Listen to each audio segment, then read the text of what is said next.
Live from KSAT 12. Good Morning San Antonio starts right now. An eviction moratorium is set to expire tonight after the bill failed in the House. We have the latest and what comes next for people who are behind rent due to the COVID-19 pandemic. And here at home, taking a live look at the Alamo City. Already 77 degrees out there. What does the rest of your weekend look like? We're going to check in with Sarah Spivey in just a few moments. Until then, good morning. It is Saturday, July 31st, the last day in July. Oh my gosh, we're here. We made it through July. We really got lucky in the first couple weeks because we had all the rain. And you were complaining about it. I was over the rain, but I will say yesterday, a picture perfect pool day. Sarah Spivey, we're going to expect that today? Today, too, will be a nice day to sit by the pool, Max. So I expect some pictures of you with your White Claw and next to the pool. No White Claw. All right. Not a White Claw guy. Okay, all right. I just assumed. Ouch. Okay, let's take a look at with temperatures outside. You can see that it's 77 degrees out at the airport right now, 76 in New Braunfels, 74 in Kerrville, 71 in Comfort, 73 in Los Maples, and 74 in Uvalde. Now, we were speaking about the pool. Here's your poolside forecast for the day. Look in the afternoon. We're going to be in the 90s all afternoon long. The heat index value will be anywhere from 105 to 103 degrees, so definitely going to be hot and humid out there. 95 for the high temperature, and we do introduce a 10% chance for a stray thunder shower in the afternoon, but that is a very off chance, only 10%. However, we are going to have slightly better rain chances tomorrow, so a couple of things to know. Spotty thunder showers this weekend. It's still going to be hot and humid all weekend long, but as we turn the page on July and enter into August, rain chances are actually going to increase, and that's typically the hottest part of the year, the first couple of weeks of August. I'll tell you how those rain chances will impact our temperatures coming up in just a few minutes. Max and Sarah. Thank you, Sarah. New this morning, a routine traffic stop ending in a high-speed chase for Comal County deputies. The chase began in New Braunfels and it ended up here in San Antonio. Jonathan Cotto joins us live. Jonathan, what have you been able to learn? Well, sir, what we've learned is that this all started at about 3 this morning when a deputy was on a routine traffic stop. The suspect, the driver of that car, tried to run him over, leading the deputy on a high-speed chase all the way to VIA headquarters. Here's a look at what that scene looked like just earlier today. The high-speed chase led authorities into VIA headquarters on San Pedro near downtown, where police say he was ultimately trapped. Police say at this point the driver tried to run the deputy over again. Police tell us this is when shots were fired. The suspect was shot twice, once in each arm. Now, we do know the suspect was taken to University Hospital. He is expected to be okay. Of course, we'll be staying on top of this story and bringing you the latest as more information is made available. For GMSA, Jonathan Cotto. Max, Sarah. Thank you, Jonathan. San Antonio police releasing body cam video from June 3rd, and that all began when a suspect was approaching officers with a knife. Subsequently, he was shot and killed. So this all happened outside of a Family Dollar store. This is 2300 block of Castroville Road. In the video, a caller is heard telling 911 dispatchers that a man standing outside the store had pointed a gun towards the store while carrying a, quote, really big knife. Now, the caller gave police a description of the suspect, said he had been drinking a beer. The video also shows the suspect, 18-year-old Colton Chavez, walking towards officers with that large knife. After several warnings from police on the scene, Chavez is seen running towards the officers. That's when they shot him. Now, Chavez was taken to University Hospital. That is where he later died. Investigators determined the person who called 911 was actually Chavez himself. The officers have since been placed on administrative duty until the case is reviewed by the district attorney. In your morning headlines, Democratic leaders scrambling throughout the day to find enough votes to extend the moratorium eviction set to expire tonight. The bill failed in the House yesterday. A proposed renter protection bill was also rejected. On Thursday, President Joe Biden called on Congress to extend the moratorium to December 31st, but barring any last-minute action, the moratorium is set to expire. When it comes, though, to the technicalities of legislation, we just needed more time. The order banned the eviction of renters for non-payment of rent. The end of the moratorium could affect at least 11.4 million people. All right, well, Royal Caribbean expanding its COVID testing requirements here in the United States. The cruise line now requiring passengers over the age of 2 years old to show a negative test before they can even board their trip of 5 nights or longer, regardless if they're vaccinated or not. The cruise line says they will accept negative antigen or PCR results, and the test must be done no more than 3 days before you board. The new policy goes into effect today, and it runs throughout the entire month of August. Before the change, vaccinated passengers did not even have to show a negative test. The IRS is sending out another batch of refund checks to 1.5 million Americans this week. The average refund of $1,600 goes to taxpayers who overpaid for their unemployment compensation on previous tax returns. Direct deposits started earlier this week. For taxpayers who typically get paper refund checks, will get the payments next week. So far, the Treasury says it has issued $10 billion of unemployment-related refunds in total. Now to the latest in the Olympics. Team USA swimmers continuing to add to the medal counts, and the U.S. women's soccer team coming out on top. In the meantime, Simone Biles withdrawing from 2 more events. ABC's Morgan Norwood has more from Los Angeles. Just hours after watching her teammate Suni Lee take the gold, superstar gymnast Simone Biles now withdrawing from Sunday's finals for vault and uneven bars. The 24-year-old opening up about the depths of the dangerous twisties on Instagram, writing, "For anyone saying I quit, I didn't quit.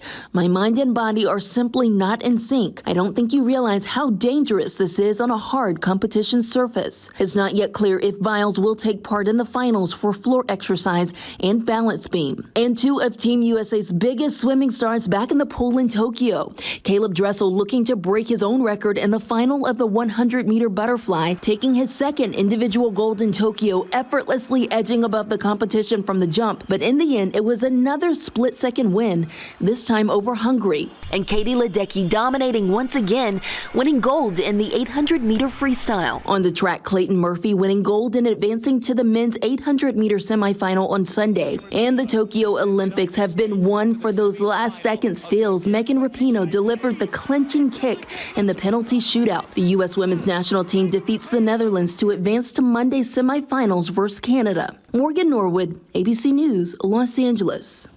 All right, at last check, medal count, we're still up by 2 medals. Go USA. USA, there we go. 6:07, 77 degrees out. Well, there are a number of treatments to help manage sickle cell disease, but what happens when they don't work anymore? In our next half hour, Ursula Perry tells us about a new experimental therapy that could be life-saving. And smartphone apps, we all use them. Usually they're pretty helpful, but some can cause you a big headache. Next on GMSA, we're going to tell you about dangerous apps you want to delete off your phone as soon as possible. 77 degrees at 6:07 this morning. Is it going to be another perfect summer day on this last day of July? Sarah Spivey will let us know when we come back. So typically apps on your phone can help you do anything from pay bills to order pizza. Do you order pizza on your phone? Yes. That's fair. All right, but there are some that seem helpful, but they're actually dangerous to have on your device. RJ Marquez talks about what apps you should delete right now. Apps are designed to help you get the most out of your phone, and many are vital to our everyday communication and work. But we have to be careful. Some bad apps could put your security at risk. So what apps should you delete from your phone first? First, try getting rid of puzzle apps and games. While some are legit, unfortunately, many of these apps can contain malware and other dangerous code. Next, delete the app called Cam Scanner. With precise cropping and auto-light adjustments, this scanner app quickly shot to popularity. Cybersecurity experts warn this app is dangerous and not a safe place to scan your sensitive documents. Third, get rid of Daily Astro Guru. This astrology app is very popular, but unfortunately shares a lot of personal data about its users. Fourth, delete iFax. iFax is a popular app that allows you to send faxes straight from your phone. Researchers found exposed cloud storage access keys that allowed access to fax and documents. And in general, when you download any app, automatically be suspicious if it asks permission to access personal data, like your contacts, microphone, or camera. RJ Marquez, KSAT 12 News. All right, well. I was like, I know. What do I have on here? But thankfully, no. You know what I do have? KSAT weather app. Hey, and that's going to be a great app to have for the first week of August because we have scattered showers and storms just about every day for the first week of August. Sound familiar? That's how July started off, too. I like those weeks. Yeah, me too. Now, speaking of this month, we have had just about every day being cooler than the average temperature, with our hottest temperatures this month only being 95 degrees. That was on the 3rd.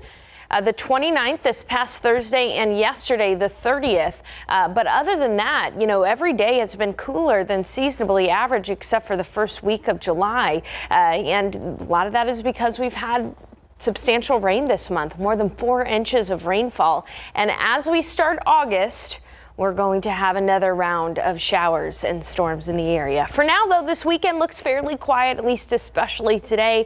Outside right now, look at that beautiful first light of the day. Mostly clear skies, 77 degrees. Winds are generally calm at the moment, but we'll be seeing a wind from the south today at 5 to 15 miles per hour. Temperatures 73 in Tarpley, not too bad at Bernie Stage Airfield, where it's 72 degrees, 76 in Seguin, 75 in Devine, 74 in Kerrville, 77 down at Simpson, and 75 at GMSA Randolph. Yep, it's humid out there. Dew points are in the low 70s. That's that icky, sticky humidity, and this is going to have a really high impact on our afternoon temperatures, making it feel very hot today. I'll show you those heat index values in just a bit. For now, though, look at the futurecast. Nothing but sunshine, a few pockets of clouds here and there, puffy cumulus clouds. And then notice how during the peak heating of the day, between about 3 to 6 p.m., there are going to be a few isolated and widely isolated showers in the area. So the chance for rain this afternoon in San Antonio, it's very, very low, only 10%, but there is a small chance there. Other than that, it's going to be hot. 95 for the high in San Antonio, 95 in New Braunfels, 96 in Hondo, 103 out toward Del Rio, and 102 in Laredo. But as I mentioned earlier, the humidity is going to be very high. So this is a look at the forecast heat index for this afternoon, feeling anywhere from 100 to 105 degrees this afternoon, with even hotter forecast heat indices out toward Del Rio and Laredo, closer to 110 in those areas. So yes, even though it's going to be pretty near average for our high temperatures, it's going to feel a lot hotter than that. So today's forecast calls for 84 at 10, 90 at noon, and mostly sunny. In the afternoon, partly cloudy, and yes, a 10% chance for a stray thunder shower, but the odds are not in your favor today for rain. Southeast winds at 5 to 10 miles per hour. In the weather pattern, we have had a high pressure system that's kind of been to our north. It's kept out a ton of rain for us, although we did see some rain in spots on Thursday. That high pressure system is going to move out of the way and open up the atmosphere for a low pressure system and a cool front. A rare August cool front. Now, this cool front is not going to cool us down by all that much, but it is going to bring a chance for some rain. Starting tomorrow in the afternoon hours, there's going to be some thunderstorms developing north of the hill country. These are going to develop outflows that are going to try to push down to the south. So tomorrow in the afternoon, there is a 30% chance for some pop-up thunder showers in the afternoon hours. Most will not see rain, but those that do could get gusty winds and brief heavy downpours. But much better rain chances Monday, Tuesday, Wednesday, and Thursday as that front falls apart and we get northerly flow in the atmosphere. So a lot like the start of July, we're going to have the chances for rain for the first part of August. Now, as far as rainfall potential goes next week, there will be some pockets in the hill country that could see up to 2 inches of rain. Some areas from San Antonio to Del Rio and points north that could see an inch of rain, with lower amounts south of Highway 90. But as I mentioned, the chance for rain, even though not everybody's going to see rain every single day, surrounding showers and storms will allow for highs to be fairly cooler than average. Our high temperature should hover right around 90 degrees for most of next week.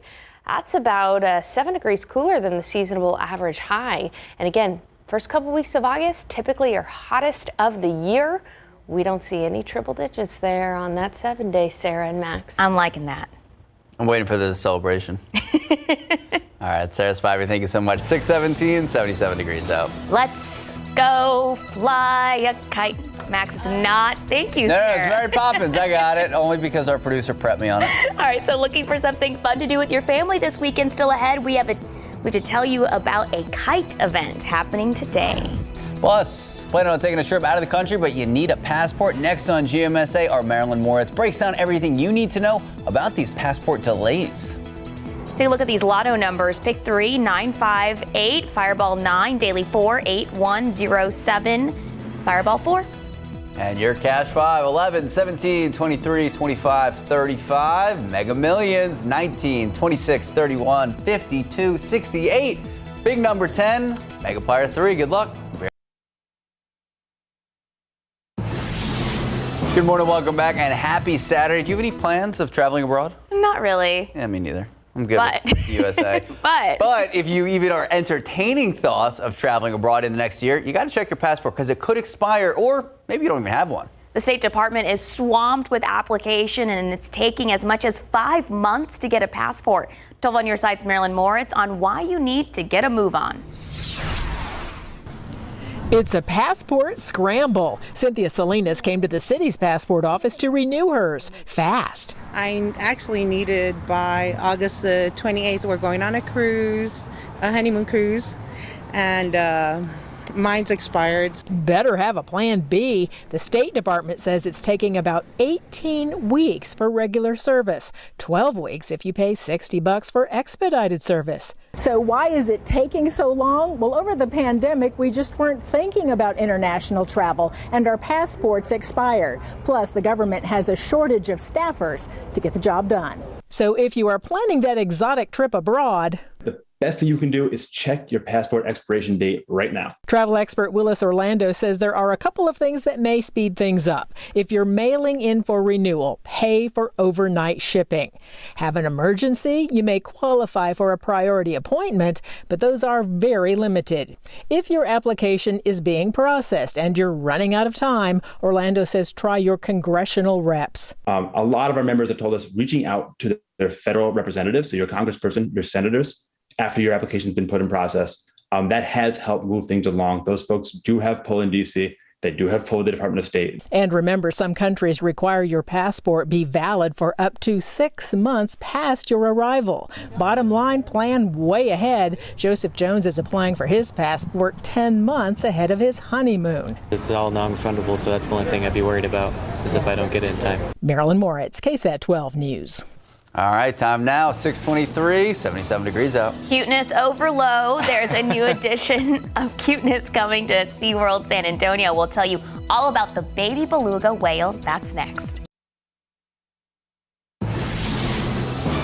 Well, if you visit SeaWorld San Antonio anytime soon, you may notice a new pudgy little face in the beluga whale pod. That is because the park's beluga whale Luna gave birth to a calf this week. The calf came just one day after Luna's birthday last Saturday. Still unknown what gender the newborn is. The baby beluga joins 10 other beluga whales at SeaWorld. SeaWorld officials say, quote, "We are monitoring the mother and calf and are allowing them to go through the bonding process." Super cute. There you go. I was at SeaWorld a couple weeks ago for, they're looking to hire more jobs. Really jealous. You got to hang out with the seals. So cute. So cute. He even smiled in the picture. I know. All right, 6:27, 77 degrees out. One suspect is in the hospital after leading deputies in a high-speed chase this morning. Details on this case coming up next. Well, if you own a Facebook Oculus, there is a recall you need to know about. We have the details next. Good morning, welcome back, and happy Saturday. 6:30 this morning, Saturday, July 31st, the last day of July, August right around the corner. Have we had any 100-degree days yet? Sarah, I hope I'm going to say no. Sarah, am I correct? Did I win the pop quiz? Oh. Did I pass? You won the pop. Woo! Did it. And the reason why is reflective on my earrings. We've had a lot of rain this weekend. Yeah, Justin's wife, Lauren, actually got those for me, so super nice. Thanks, Lauren Horn.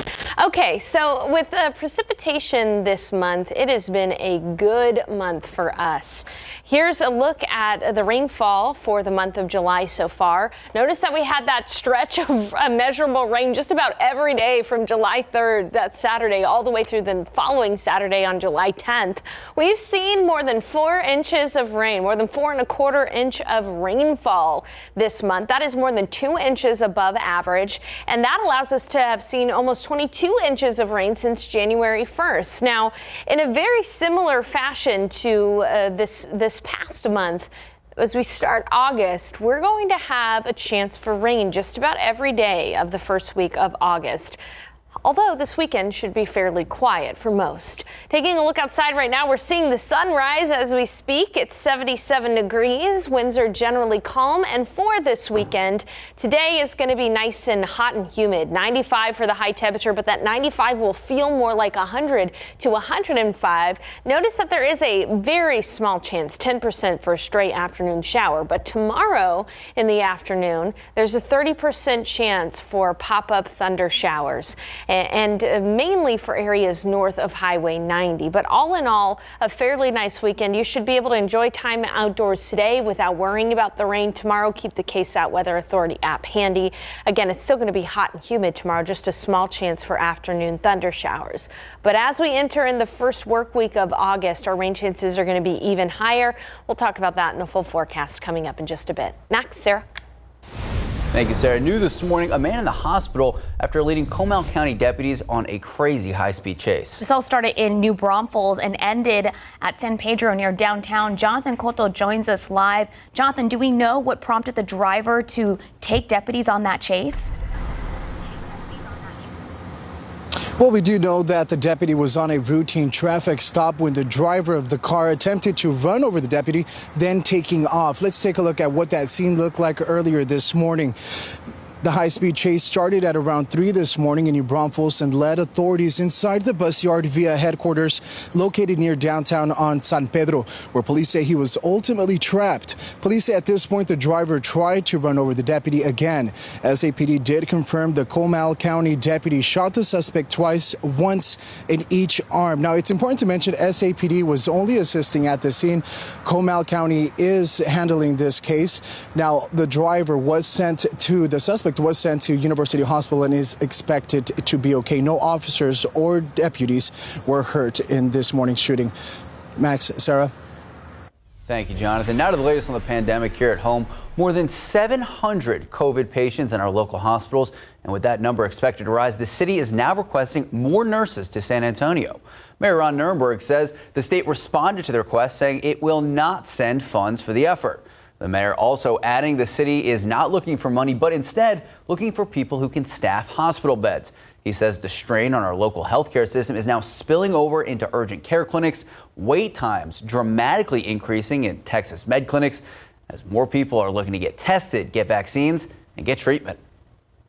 Doctors are warning parents not to let their guard down with the new COVID-19 variant. They say the virus is now more contagious and severe among adults and children. The Children's Hospital in San Antonio says they are seeing an increase in cases in adolescents who are eligible for the vaccine but have not been vaccinated ending up in the hospital. They've also seen an overall increase in children with complications end up in the ER and ICU. The link between all of them is that they come from families who are not vaccinated. Doctors say it's important that parents change their perception of how the virus impacts children. Does your activity involve being around other people who are not in your household? And if it is, then you should be wearing a mask. Dr. Tess Barton with UT Health says while it isn't a state mandate for children to wear masks, the American Academy of Pediatrics strongly recommends any child over 2 years old to wear a mask in school to greatly reduce the risk.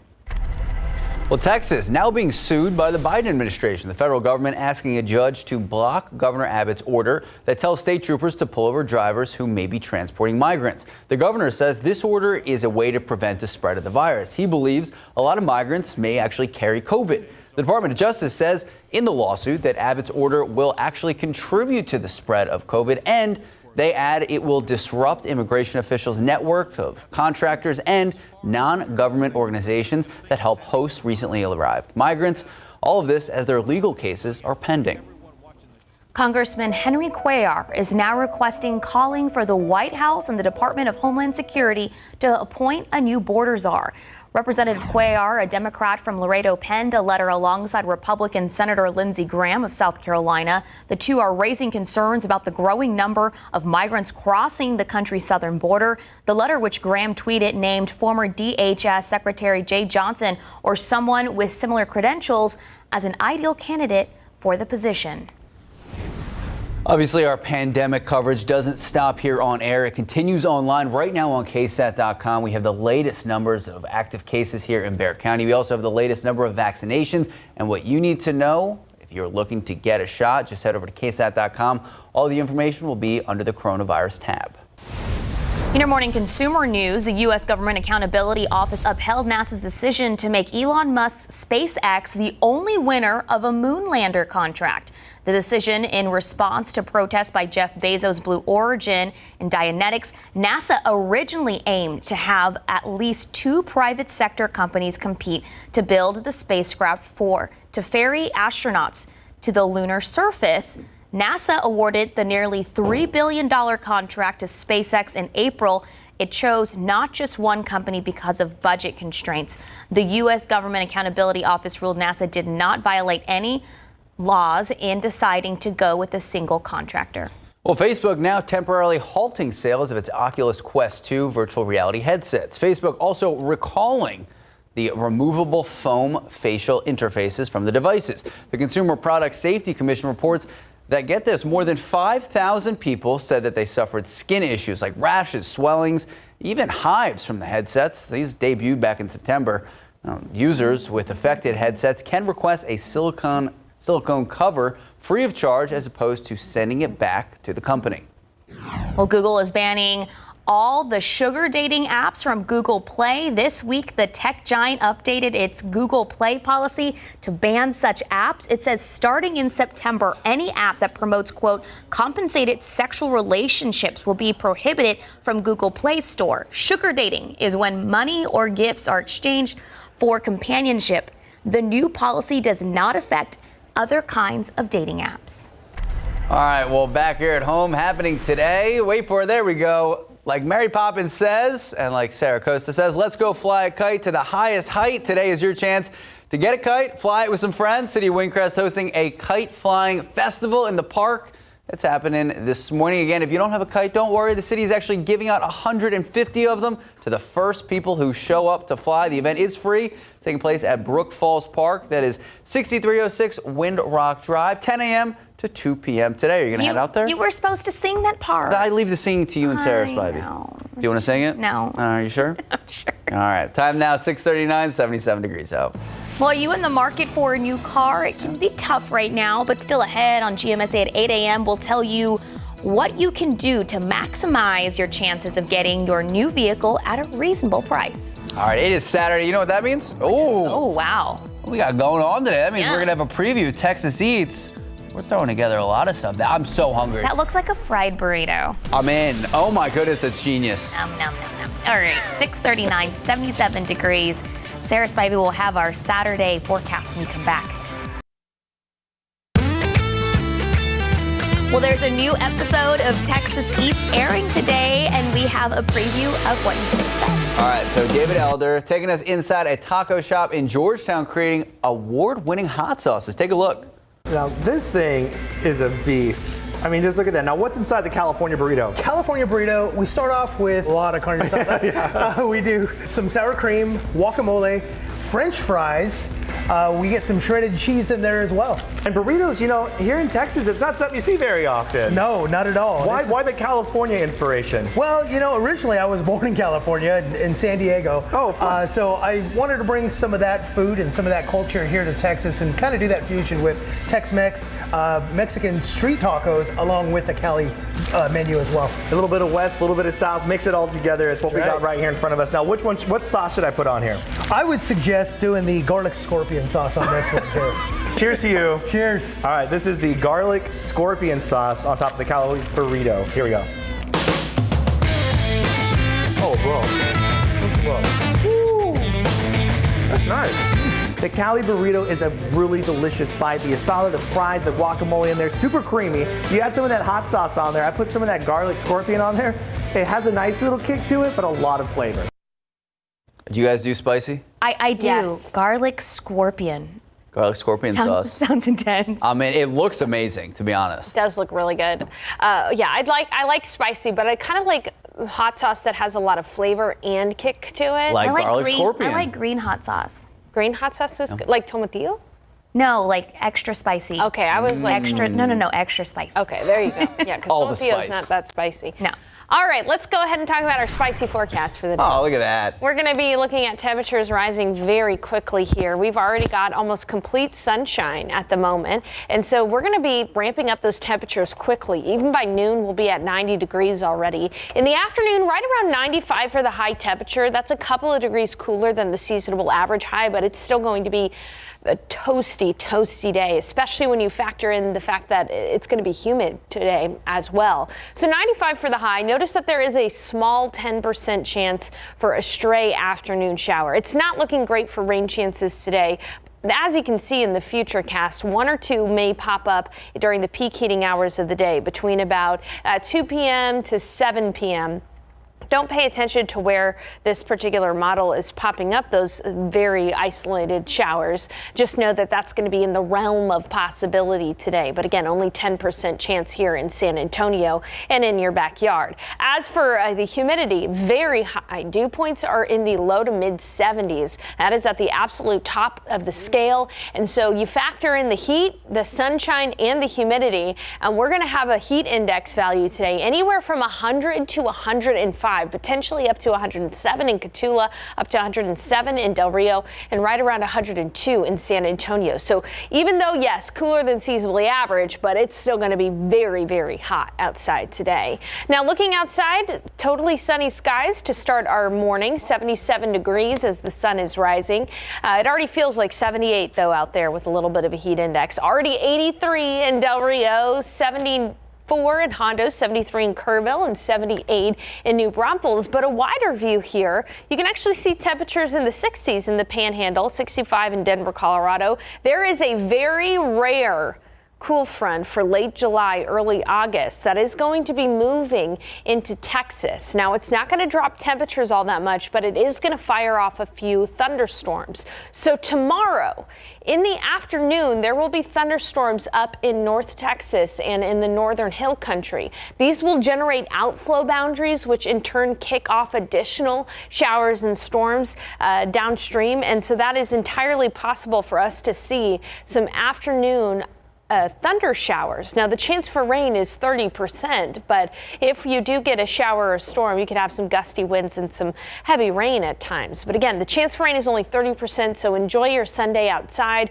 Just make sure to keep the KSAT Weather Authority app handy and we'll keep you informed. 94 for the high temperature tomorrow. Then as that front washes out over San Antonio, we're going to continue to see rain chances, better rain chances than tomorrow, with scattered showers in the storms not only Monday, but also Tuesday and Wednesday and Thursday of this upcoming week. As we start August, usually we see the hottest part of the year in August with an average high temperature of 97, but with a significant chances for rain Monday through Thursday of this upcoming week, our high temperatures are going to be cooler than average. We'll be looking at highs generally in the low 90s to close to 90 degrees because of the rain-cooled air from surrounding areas. So even though you may not get rain every single day of this upcoming week, again, rain is going to be scattered in nature, you will get some of the rain-cooled air from those surrounding showers and storms. So not a bad looking forecast at all for the start of August. It's going to be interesting. I'm gonna feel bad missing it. I'm going on vacation tomorrow. Oh, where are you going? North Carolina. So that'll Oh, that's still pretty. Blue Ridge Mountains. But it's going to be probably a little hotter a couple of days in North Carolina than it will be here in San Antonio. You said it's still pretty. What states would not classify as pretty? No comment. Okay, that's fair. 648, 77 degrees out. Well, next on GMSA, our Ursula Perry tells us the latest treatment options with positive results for those diagnosed with sickle cell disease. There are any number of treatment options to help manage sickle cell disease. They sometimes leave patients with extreme fatigue and sudden pain during everyday activities. That's right. Ursula Perry explains a new experimental therapy that could be life-saving for patients running out of those treatment options. This is so close. 19-year-old Rizal Colon lived his entire childhood knowing the slightest wrong move could cause him terrible pain or put him in danger. As a kid, it was scary. When I used to play outside with my friends and a football would hit me in my chest, knowing that I had sickle cell, that can transfer over to a heart attack or a stroke. It's really hard for a parent because there's nothing you can do to help your child. Rizal was diagnosed with sickle cell disease at 3 months old. As he grew older, pain crises meant living in the hospital for days and weeks at a time. Doctors suggested Rizal undergo a bone marrow transplant, but no one in the family was a match. And that's when Dr. Rifkin suggested a new experimental gene therapy. So gene therapy was engineered so that the patient could be their own donor. During the gene therapy procedure, doctors remove a patient's bone marrow with chemotherapy. The patient's harvested stem cells are then sent to a lab where a gene is located. And then we give them back their own stem cells with the added gene. The body begins to produce healthy red blood cells, the process taking about a month. No pain? For Rizal, the gene therapy all but wiped out the disease. He still is a carrier of sickle cell, but no longer has the pain crises. It's amazing because he gets to live a normal life, which he didn't live before. Don't give up, and there's hope. The developers of this gene therapy have had a bit of a bumpy ride. They had to temporarily halt the clinical trial when one of their patients came up with a type of blood cancer. Scientists have since determined there was no link with the sickle cell treatment. So now they've asked the FDA to continue their clinical trial, and they're hoping for approval next year. For Good Morning San Antonio, I'm Ursula Perry. Time now is 6:54, 77 degrees out. Now let's take a look at what's coming up next on Good Morning America. Good morning. Coming up here on GMA, as the Delta variant spreads and hospitalizations rise, could some COVID-19 safety mandates be coming back? And companies evaluate how to manage the return to in-office work. Plus, another round of monsoon rain set to drench millions of Americans, threatening more flash flooding and mudslides. And the soaring heat out west. We're tracking the temperatures and dangerous weather. And Simone Biles withdraws from more Olympic events, but leaves the door open for a Tokyo comeback. The statement from USA Gymnastics about her decision. It's all ahead right here on GMA.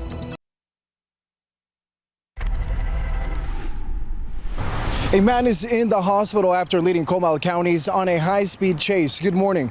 I'm Jonathan Cotto. The chase all starting in New Braunfels and ending on San Pedro near downtown. We know the deputy was on a routine traffic stop when the suspect attempted to run him over, then taking off. The high-speed chase started at around 3 this morning. Authorities say it ended inside the bus yard via headquarters located near downtown on San Pedro, where police say he was ultimately trapped. Police say at this point the driver tried to run over the deputy again. SAPD did confirm that the Comal County deputy shot the suspect twice, once in each arm. It's important to mention SAPD was only assisting at the scene. Comal County is in charge of this investigation. No officers or deputies were hurt. The driver of that car was taken to University Hospital and is expected to be okay. For GMSA, Jonathan Cotto, KSAT 12 News. 77 degrees outside and sunny skies already. This is the coolest part of the day because look at these temperatures ramping up. We'll already be in the mid-80s by 10, 90 degrees at noon, 95 for the afternoon high temperature, a 10% chance for a stray T-shower this afternoon, thunder shower this afternoon, but I will say that chance is very, very low. Really, the biggest thing today is going to be the heat and humidity, 95 for the high, but feeling more like 100 to 105 today. Now, tomorrow in the afternoon, a few pop-up showers and storms, 30% chance, but look at the rain chances next week. Scattered showers and storms possible Monday through Thursday with highs only in the low 90s, close to 90 degrees. Some spots may not even get out of the 80s next week. That is impressive because the first couple of days of August are typically our hottest of the year, and that's not going to be the case this year. Thank you, Sarah. Yeah, you're welcome. Well, do you guys have your dancing shoes ready? No. Well, I hope you do, and I hope Jonathan Cotto, if you're listening, I hope he does, because he's going to be previewing a folklorico dance festival coming up in our 8 o'clock hour. All right, we'll see you at 8. Live from KSAT 12, Good Morning San Antonio starts right now. Right now on GMSA, the latest details about a teenager who was shot at a party rushed to the hospital. What witnesses on the scene are now telling police. Plus, a Comal County deputy shoots a man twice near downtown after he leads them on a high-speed chase. Details on the investigation just ahead. Good morning. We're at La Villita, where events will be taking place tonight for the 64th annual Noche del Rio. If you're looking for Saturday night plans, we have details coming up. And taking a live look out at the Alamo City. We just saw Jonathan Cotto outside. 77 degrees to start your Saturday morning. We're checking with Sarah Spivey for your full weekend forecast. Until then, good morning. 8 o'clock this Saturday, July 31st. Thank you so much for starting your morning with us. Some breaking news. Not only did you cut your own lawn, you also helped out your neighbor. No, you weren't supposed to tell the viewing. Why? Not all heroes wear capes. Well, it's a good workout, and she needed the help. But no, it was a hot day, but a good day to mow the grass yesterday.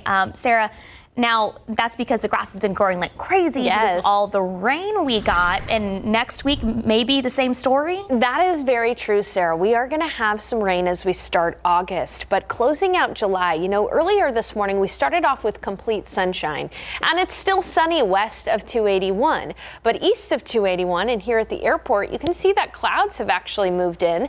It's fairly cloudy, 78 degrees, and dew points are very high, so we've already got a heat index value as we're starting our day. But these morning clouds are going to dissipate, and in the afternoon it should be nice and sunny with some partly cloudy skies. 90 already at noon, 93 at 2 p.m. In the afternoon, our heat index value will be 100 to 105 degrees. So that's why it's going to be a good day to chill out by the pool. 95 for the high temperature, but a 10% chance for a stray thunder shower, and that is not a good chance very much at all, but still have to include that in the forecast. So coming up, we'll talk about how we will have spotty thunder showers this weekend, especially tomorrow afternoon, but generally it's still going to be hot and humid, but better rain chances to start August.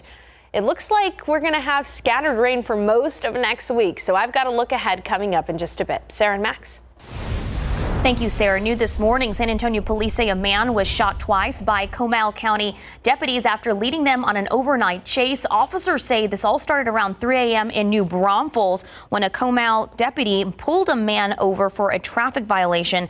That man attempting to run over the deputy and then speeding off. Police say the suspect drove all the way to the VIA headquarters on San Pedro near downtown. When they got there, deputies trapped the suspect in the bus yard and shot at him twice, once in the arm. No officers or deputies were hurt. The suspect was taken to University Hospital and is expected to be okay. We also want to mention SAPD was only assisting at the scene. Comal County is handling the case. And a teenager in the hospital this morning with a gunshot wound. Now investigators working to figure out what exactly happened. Here's what we know right now. Police say a 17-year-old showed up at Mission Trail Baptist Hospital with a gunshot wound to his hip. We're told he was at a party with other teenagers at a home somewhere outside the city in the county. That's where he was shot.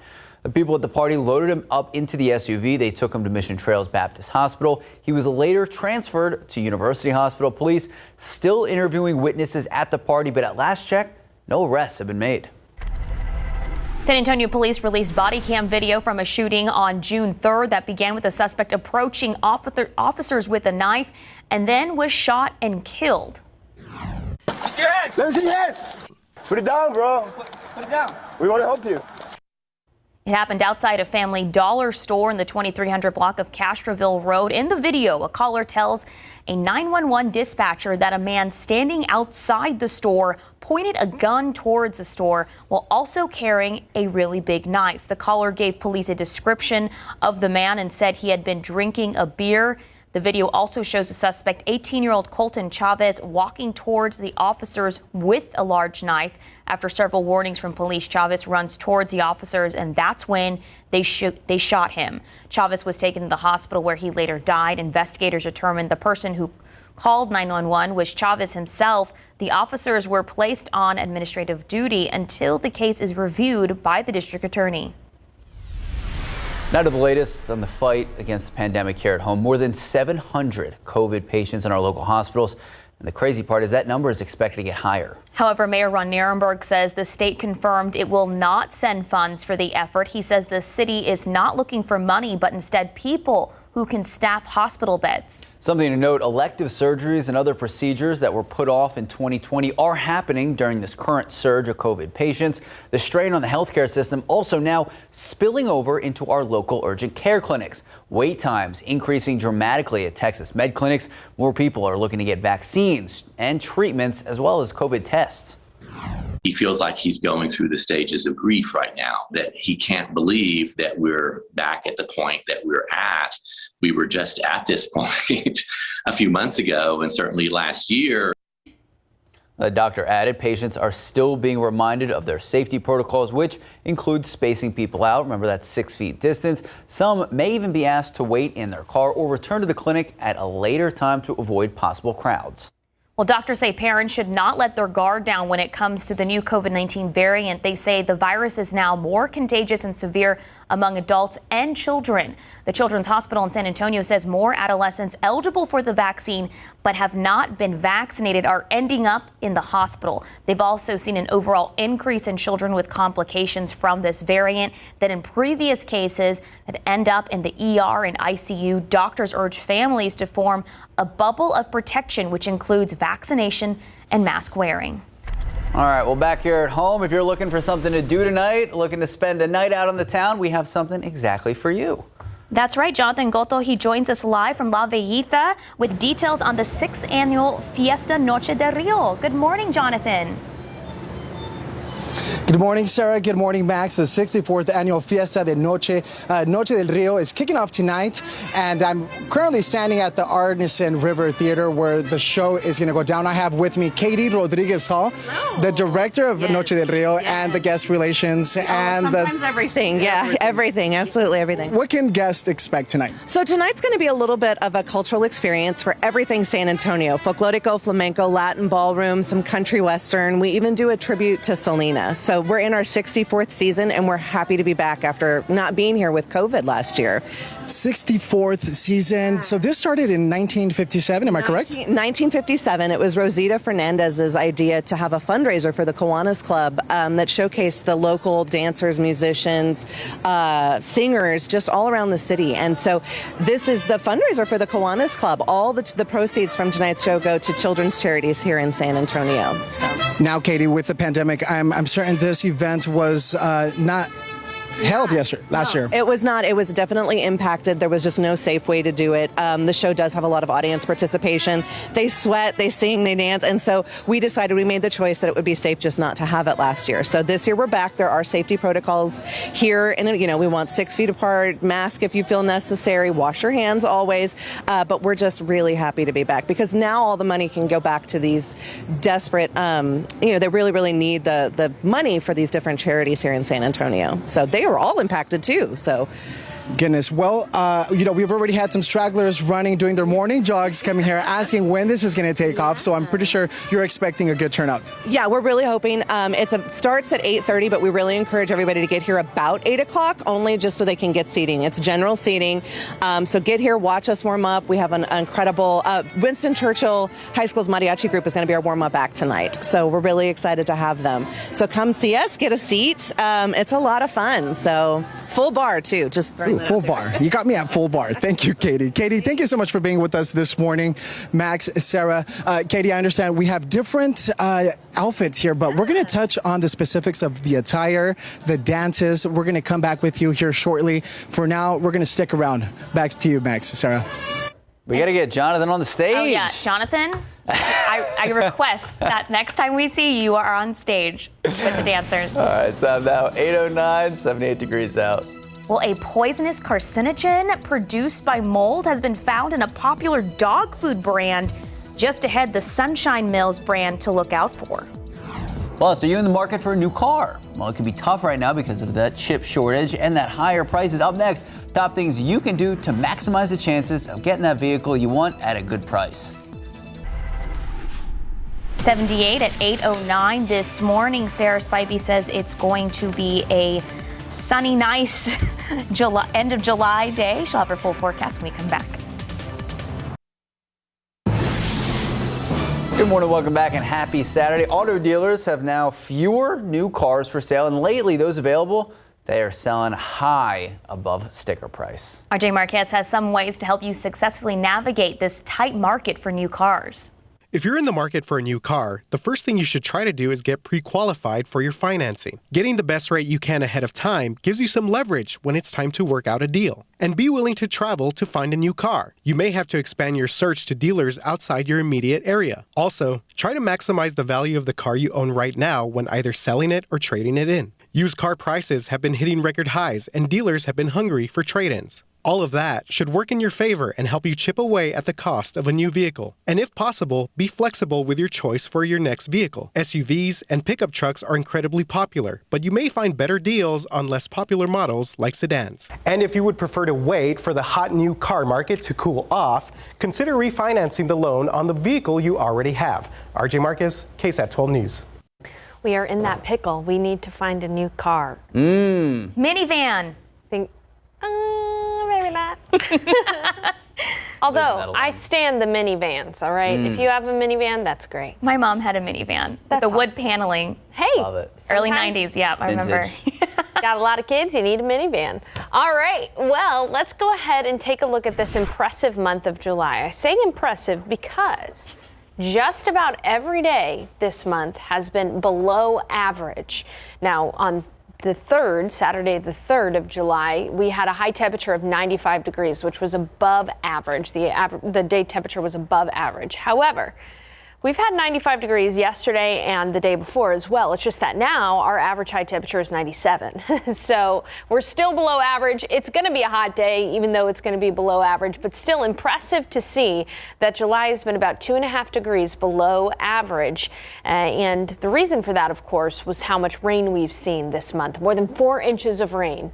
Why am I talking about this? Well, because the first week of August looks to be a little rainy as well. Now, outside right now, we have had some clouds move in, but these are going to be very temporary clouds, and these clouds are mainly confined to east of 281. We're at the airport right here with this view, 78 degrees, mostly cloudy at the airport, already a heat index of 81 degrees.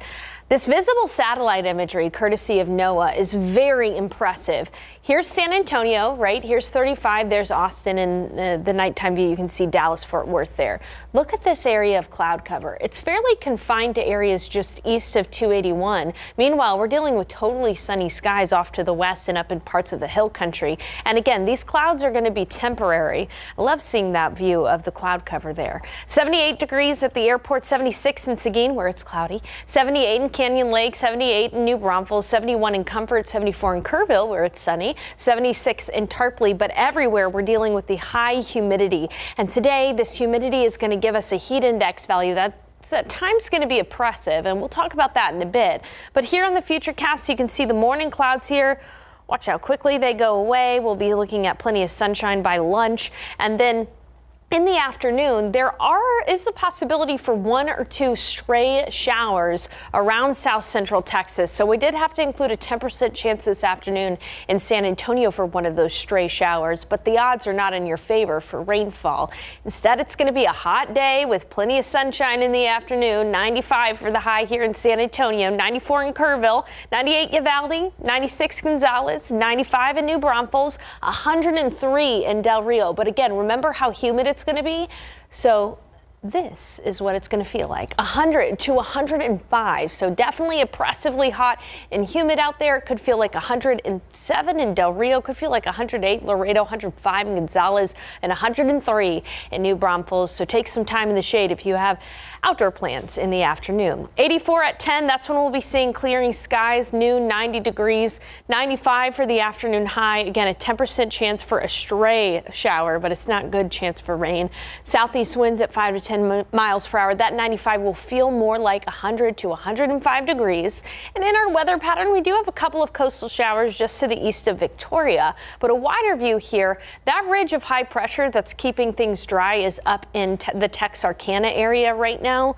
In its wake, we're going to have a cool front move through Texas, and that's actually very rare for August. Now, it's not going to drop temperatures to comfortable feel like temperature. Instead, what it's going to do is it's going to fire off a few thunderstorms across parts of North Texas and the Hill Country, and then that's going to send outflow boundaries our way tomorrow afternoon. So tomorrow, Sunday afternoon, 30% chance for some isolated showers and storms. Meanwhile, that front is going to wash out and provide us with scattered showers and storms Monday, Tuesday, and Wednesday, as well as Thursday. So much of next week looks to be a bit rainy with scattered showers and storms. It's not going to rain everywhere every day, but there's a chance for scattered storms every day. And that's going to allow for our high temperatures to be cooler. Even if you don't get the rain, you'll likely get the rain-cooled air.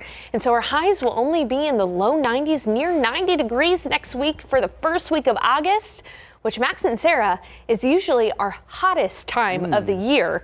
And we're going to be running 7 to 10 degrees cooler than average. That's nice. Yeah, like that. Thank you, Sarah. I love the enthusiasm. Score! 8:18, 78 degrees out.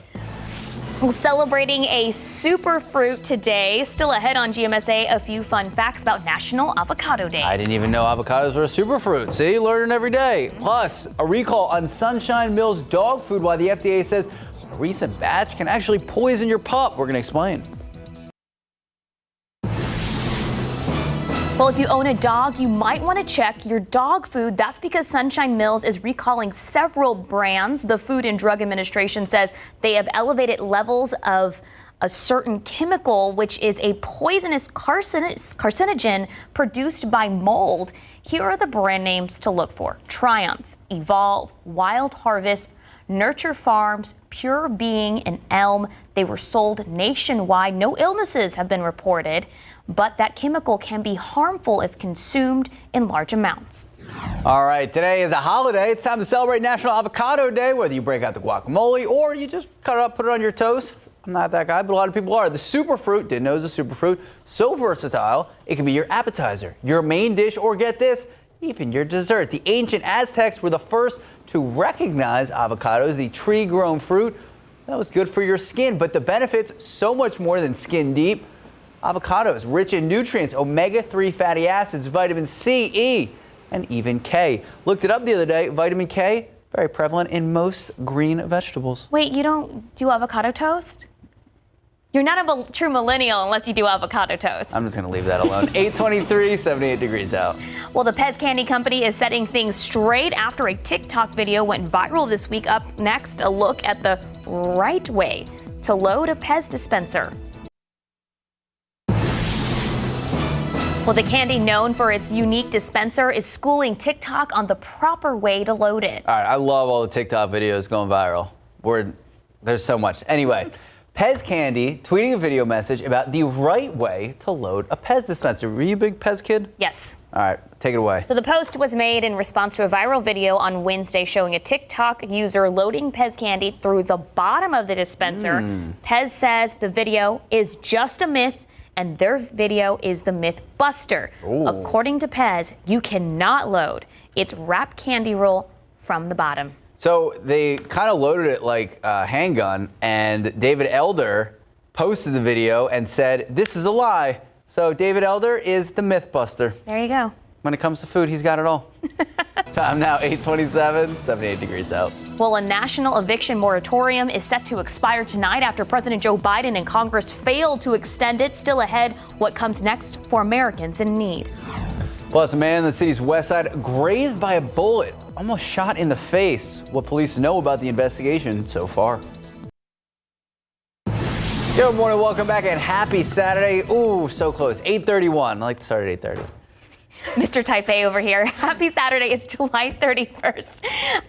Sarah, today's weather. I mowed the lawn yesterday. And you mowed the neighbor's lawn. Oh my gosh, I'm never telling you anything. Why? You're a local hero. Okay. Well, is it another ideal day to be outside and get yard work done before the rain next week? It depends on what you think is ideal. If you can stand some heat, then yes, today will be a good day to get some yard work done. But I would go sooner rather than later because it's expected to be a very toasty day. We're talking heat index values today, 100 to 105 degrees. So yeah.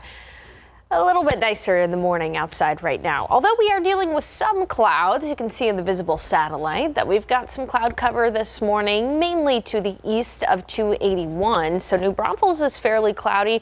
Northern Guadalupe fairly cloudy as well. And just some puffy cumulus clouds across parts of western Bexar County. But you can see it's totally sunny in Kerrville, Bandera, and Hondo early this morning. A wider view here. This cloud deck is very temporary. It's going to give way to complete sunshine. It is sunny right now in Del Rio and in Eagle Pass. In Del Rio, warm spot on the map, 82 degrees. 78 at the airport in San Antonio, 79 in New Braunfels, and 81 in Beeville. As I mentioned, we're going to have plenty of sunshine today, especially out on the Guadalupe and Comal rivers, where we'll be looking at a high temperature across San Antonio near 95 degrees. San Antonio in the metro area, the surrounding areas. There is a small chance, 10%, for a stray thunder shower, but really the better rain chances will be from tomorrow afternoon through most of next week. And we'll talk about that in a bit. But if you are out and about today, make sure to put on that sunscreen. The UV index is going to be extreme with a burn time of 20 minutes or less. So again, today, hot and humid, feeling more like 100 to 105 degrees. Tomorrow, only a 30% chance for rain in the afternoon, but rain chances really do go up after tomorrow. We'll be looking at a fairly rainy start to August. I've got the details coming up in a few minutes. Max and Sarah. Thank you, Sarah. New this morning, a man's face was grazed by a bullet overnight in the city's west side. San Antonio police say the victim's girlfriend told them the man left the apartment, then a short time later came back with a gunshot wound to his face and was with a bike that wasn't his. Now, police were called out to the 400 block of Rosita Place just before 2 o'clock this morning. The man was taken to University Hospital in stable condition. Police believe he may have stolen a bike and then was possibly shot. Police say they will continue to question the victim at the hospital. Well, the Biden administration now suing Governor Greg Abbott for having state troopers target vehicles suspected of carrying migrants. The lawsuit filed just yesterday alleges that Governor Abbott is having troopers follow migrants who are released from border protection custody. Now, Governor Abbott says that this measure is in place to prevent more COVID across the state. The Biden administration actually argues, saying the governor's executive order violates the U.S. Constitution. But Governor Abbott accusing the administration of creating a constitutional crisis that he says stems from its refusal to enforce America's immigration laws. The battle over border issues also leading to a new call. Democratic State Representative Henry Cuellar and United States Senator Lindsey Graham wanting a new border czar during a Guatemala trip earlier this year. Vice President Kamala Harris told migrants not to make the trip to the U.S. The pandemic is also complicating matters. Senator Graham suggested former DHS Secretary Jay Johnson or someone with similar credentials would be an ideal candidate for the border czar. In your morning headlines, millions of Americans now at risk of losing their homes. Now, this after the moratorium on evictions set to expire. Congress went on recess without even passing an extension. ABC's Alex Perche is in Capitol Hill with the latest. This morning, millions of Americans on the brink of eviction. On Capitol Hill, the House missed a window to get a bill passed extending the CDC's freeze on evictions. Democrats have been pointing fingers at each other. We would like the CDC to expand the moratorium. That's where it can be done. The CDC had already extended it 3 times, announcing the most recent extension in June would be their final one. Now, for so many American families this weekend, uncertainty. The cost is high for landlords as well, who in some cases have gone months without rent payments. Congress says there is money to help. It's allocated $47 billion for tenants and landlords. But that money's trickled out. Only $3 billion has been distributed so far. The White House now urging states and local governments to immediately disperse the money already allocated.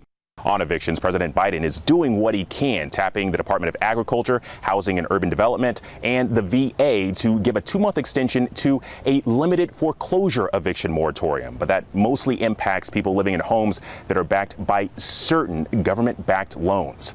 Alex Perche, ABC News, Capitol Hill. Sticking with your morning headlines, Harvey Weinstein's lawyers trying to get 2 of his 11 criminal charges thrown out of court. Now, this week, a judge refused to dismiss the counts against 1 of Weinstein's 5 alleged victims. However, prosecutors were told to return to a grand jury to amend a 3rd. Now, Weinstein's lawyers argue the 3 charges are beyond the statute of limitations. A Navy ship loaded with food and medical supplies from Mexico has successfully arrived in Havana, Cuba. The shipment could be considered an attempt to help rescue the Cuban government as the island slides further into economic turmoil. Mexico reiterated its commitment to provide, quote, provide humanitarian assistance to the countries of Latin America and the Caribbean to combat the toll of the pandemic, end quote. Well, two leading groups that represent OBGYNs are recommending for the first time that women who are pregnant should be vaccinated against COVID-19. The American College of OBGYNs and the Society of Maternal Fetal Medicine say their recommendation is evidence-based, since thousands of pregnant women have now been vaccinated safely. Neither association recommends one vaccine over the other. However, people should be aware of the risk of rare blood clots with the Johnson & Johnson COVID-19 vaccine.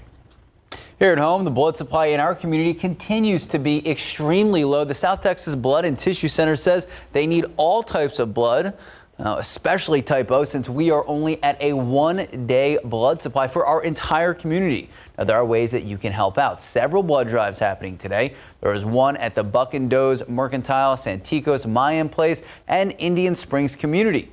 Now, time's on your screen right now. You can make an appointment by calling 210-731-5590 or visiting southtexasblood.org.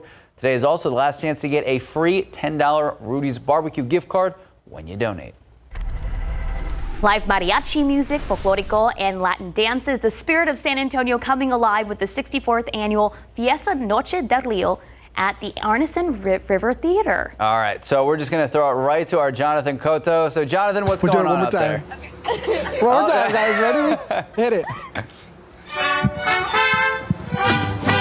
Sí, señor. And you just missed my dance moves. So we're here at La Villita. We're continuing here to cover Fiesta Noche del Rio at the Arneson River Theater. And it's important, if we're going to be talking folklorico dances, folklorico attire, we're going to have Katie explain to us what each costume, what each dress represents. Yeah, so each dress and each costume represents a different region of either Mexico, Spain, or a different ballroom costume. So the ladies right here, this is our Jalisco costume for the state of Jalisco in Mexico. We have Chiapas over there, that's Jenna Wave.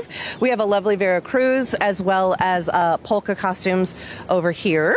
And then you'll see the different flamenco styles as well, which is Sevillanas, Asturias, and a lovely rumba flamenca this evening. So nice. Katie, now I know there's one particular dress specific to the Mexican state of Chihuahua. Which one's that? That is actually going to be our polka dancer right here. Hannah, can you come on over? Come on, girl. Right here. So you'll see it looks very much like a ranch style dress. This would have been very common of the culture. So she's got her boots on, she's got her riding skirt on, and of course her beautiful braid. So wonderful, wonderful. Now I know each dress is specific to a different region in Mexico with its song as well. We're doing some flamenco, and that's from Spain, España. So yeah, it's and each one has a different little foot styling and palmas, and then the way they wore their costumes. So it is very representative of the cultures that were part of Spain. So you have the Moorish, you have the different regions of Portugal too that influenced how those costumes looked. So well, thank you so much, Katie, and thank you, ladies. You guys look wonderful. Max, Sarah, I'm going to continue to practice my moves. I'm going to cue the mariachi. That way I can show you what I have learned so far. Mariachis, the ending. That's what I got so far, guys. Back to y'all. Bravo! Loved it. Loved it. Good job out there, Jonathan. That's great. You were doing your own thing in here. And you're next. Is that you welcoming everyone to the show? That was my 8:40, 79 degrees out. Welcome to break. Well, a man on a mission in a human hamster wheel and a big veggie mess in the Big Apple. That's coming up in today's Take a Look at This. And also coming up, we have a preview of Texas Eats. Ooh, best way to start your morning burger. Or not, that's fine. You don't have to respond. All right, 79 degrees, 8:41 this morning. Sarah Spivey will have our weekend forecast when we come back.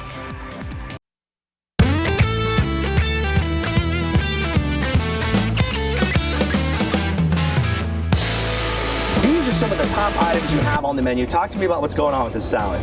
So the salad is our Vermont salad, most popular salad. It's field greens with roasted pecans and sweetened dried cranberries with some delicious feta cheese, all topped with julienne cut apples, served with a Vermont maple dressing that we make in-house. That is a big salad. Right next to it though, this is like if you want to go in for lunchtime and you're feeling like a burger, you have all different kinds of burgers on the menu. But this one right here, I believe, is your blue cheese burger. Talk to me about this one. So it's a blue cheese bacon burger. This one we've got a double patty on there. It's fresh bacon, Angus beef patties, topped with delicious melted blue cheese. It's like a blue cheese jack mixture, so it melts nicely. Lettuce, tomatoes, and on the bun you see our made from scratch blue cheese dressing. Oh my God, that's a burger. Jeff, cheers to you. Cheers. I'm gonna take a bite. This is the blue cheese bacon burger, double. Double. You gotta go double, but also sneaky in there, sweet potato fries. Also a salad. Okay. I like salad. No, I like salads too. But I love how they put cheese on the salad. You need You gotta do something. Extra dressing. Blue cheese dressing, just all on that salad. All the dressing. You had me at the double blue cheese and bacon burger. How about rain? Do I have you at that? Yes. Oh, Love rain. Rain is better than triple-digit heat. True. I will say that, especially in the summer months. Now, this weekend should be fairly quiet for us, especially today, but we are going to see rain increase over the next few days. Pollen count just came in. Molds are down from yesterday. They were in the high category yesterday. They're now in the moderate category at 700.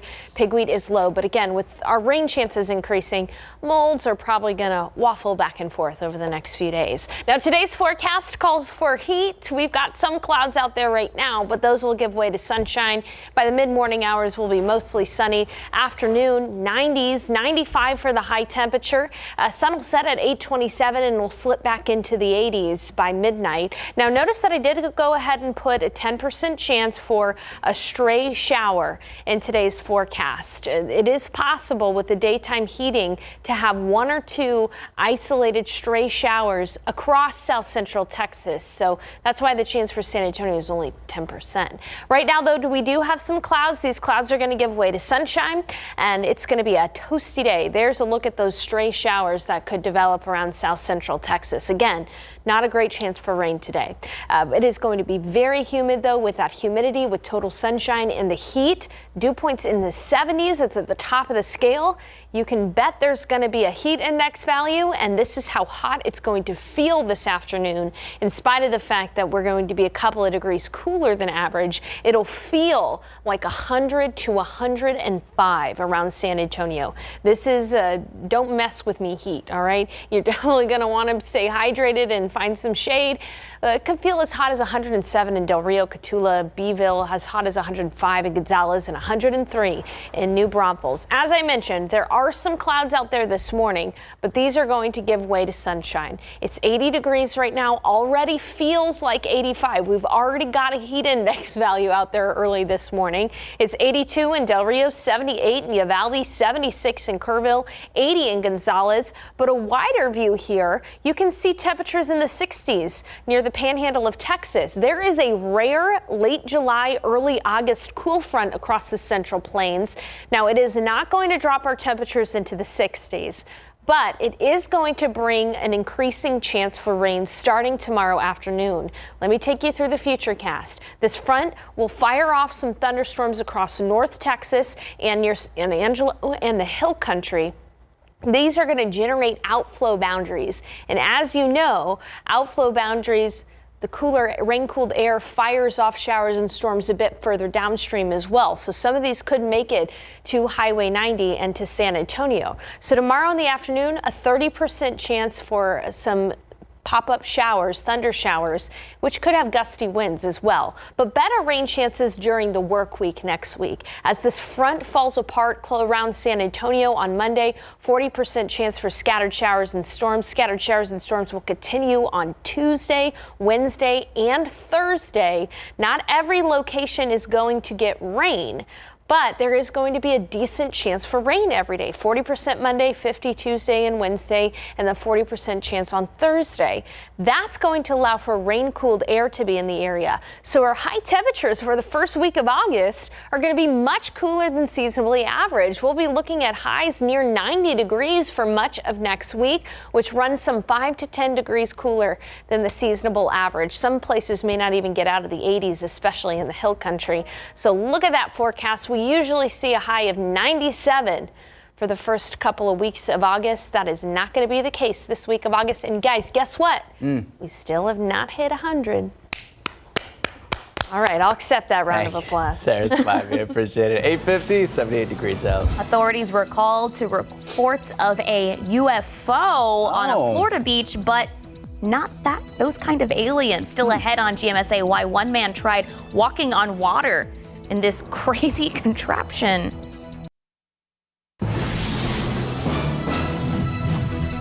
A man trying to use a giant floating contraption to run from Florida to New York by way of Bermuda ran into some problems and was washed ashore. Authorities were called to reports of a UFO on a Florida beach that would be an unidentified floating object and found the hamster wheel-like vessel with pilot Reza Bellucci inside. Bellucci has been unsuccessfully attempting this voyage, which he says is for charity, since 2014, when he famously refused the Coast Guard's assistance on the high seas. So you're continuing this voyage at your own risk. Do you understand that, sir? Yes. And then had to be rescued by the Coast Guard on the high seas. Despite Bellucci's latest walking watercraft washout, you have to admire his stick-to-itiveness, but I'm just going to float something that authorities already have. Bellucci's current game plan just may not hold water.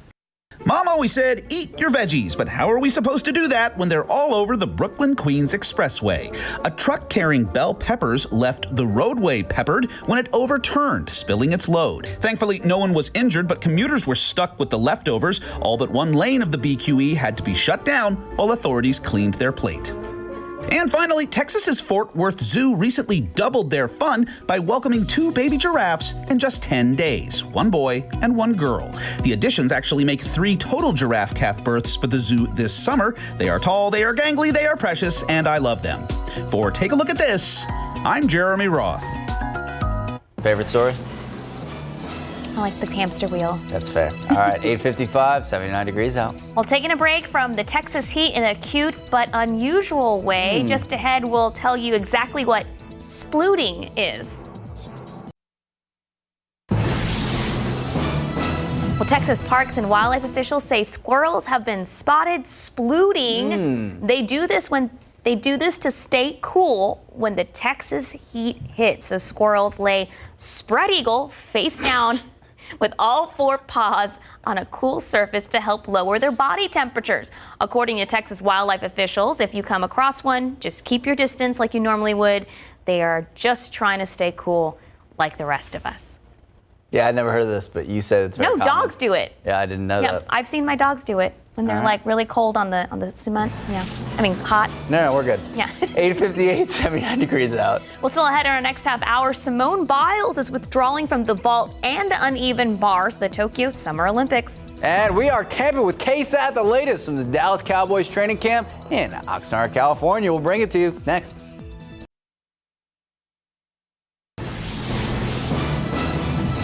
FDA pulling in extra help to speed final approval of Pfizer-BioNTech's coronavirus vaccine. We're going to explain next. The Spirit of San Antonio coming alive with the 64th annual Fiesta Noche del Rio celebrations tonight here at the Arneson River Theater. Everything you need to know about this event coming up next. Taking a look outside with live cam, those clouds still hanging around this morning, 79 degrees at 9:01. Sarah will have her full forecast in just a bit. Well, there you go. 9:01 this Saturday, July 31st. Usually, end of July, we've already seen some triple digits, but we started the month with a lot of rain. And Sarah Spivey, you tell us we could see more. We could see more, especially as we begin August here. The first full week of August is going to feature scattered showers and storms. Sound familiar? That's what we got for the start of July. Yeah, Max was talking about earlier, usually this time of year we have a few 100-degree days under our belt, but we have yet to hit 100 degrees at the San Antonio International Airport. And that's not unheard of, but it is a little bit rare to see us go through the entire month of July without seeing 100 degrees. And we're not going to do it for the next 10 days either. This morning, we've got some clouds in the area, and you can see that it's fairly cloudy around downtown San Antonio, Seguin, New Braunfels, but we are seeing holes in those clouds anyway, and these are going to be very short-lived. We'll be looking at total sunshine for a good portion of the day. Totally sunny in Kerrville, Bandera, Hondo, a little bit of partly cloudy skies in Floresville. Meanwhile, out toward Del Rio, it's 85 degrees, no clouds there, 80 in Uvalde, 80 in Hondo, 77 in Kerrville, 81 in Gonzales, and already 80 degrees here in San Antonio. So this weekend is going to feature a lot of heat, a lot of humidity.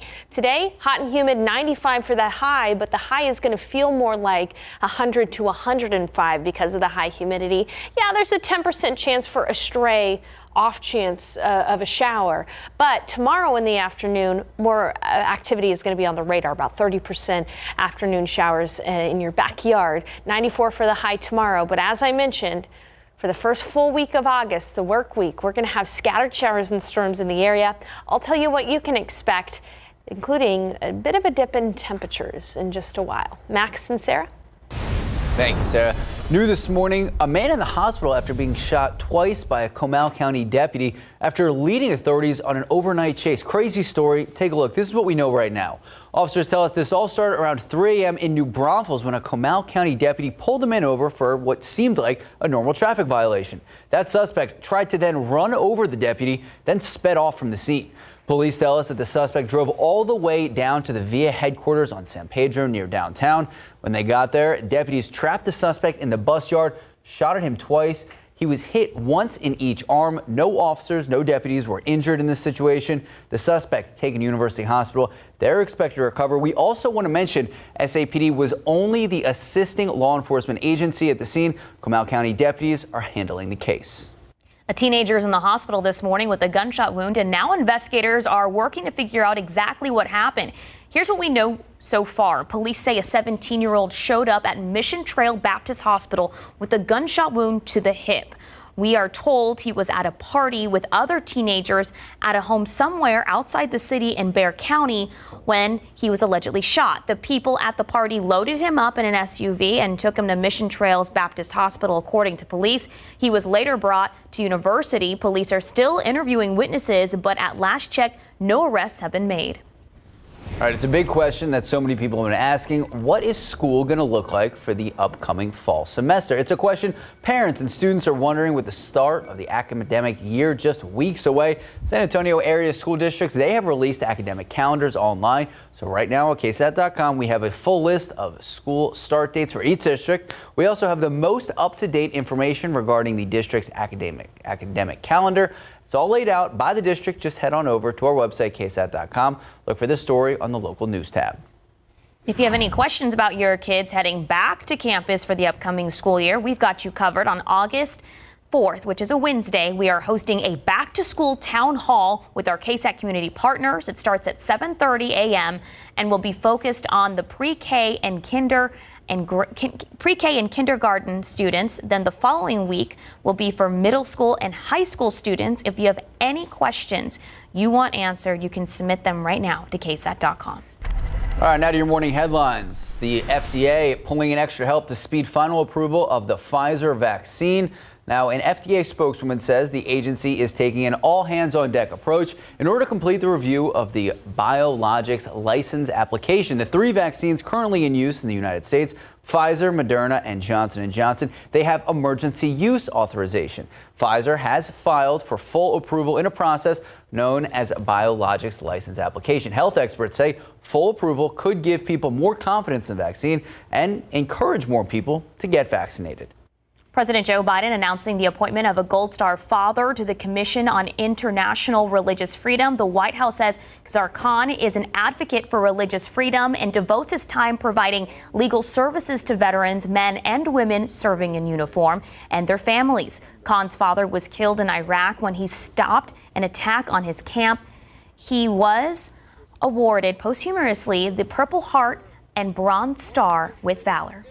Now to the Olympics, star athlete Simone Biles withdrawing from the vault and uneven bars at the Tokyo Summer Olympics. Now USA Gymnastics says she made the decision after consulting with medical staff. It says she's being evaluated daily to determine whether she'll compete in the floor exercise and the balance beam finals. Biles had posted videos on Instagram showing her struggling with dismounts off the uneven bar. She says she has the twisties. Now, if you're into baseball or other sports, the twisties are kind of like the yips. It's a mental block that causes gymnasts to lose their positioning midair. All right, well, back here at home, the sights and sounds of San Antonio would not be complete without Fiesta Noche del Rio, the 64th annual event taking place tonight after the pandemic canceled last year's. And our Jonathan Cotto joins us live. Jonathan, we've been seeing you getting your dance practice in all morning. So how are the dancers feeling about finally being able to perform in person again?